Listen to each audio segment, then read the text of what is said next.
Not every moment in a movie needs to be perfect. Sometimes you just have to stick the landing. Here are 5 movies where the ending is the best part. First up, Avengers Endgame. 5 years later, is it still the best movie Marvel has ever made? Or is it the best last hour Marvel has ever made? Personally, I'm going to the latter.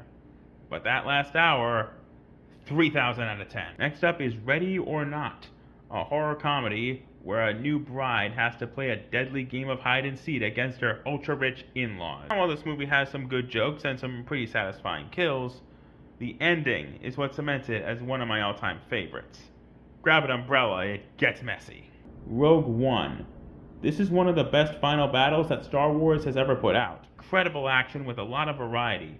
Every character gets something to do, and there are dramatic scenes to the end that actually got me. But of course, what everyone remembers about this movie, the hallway scene. And yes, it's still fucking good. Number 4, Double Team. If you've never heard of this one, I don't really blame you. It's a cheesy 90s action movie with Jean-Claude Van Damme and Dennis Rodman of all people. It's about as goofy and dim-witted as you can get.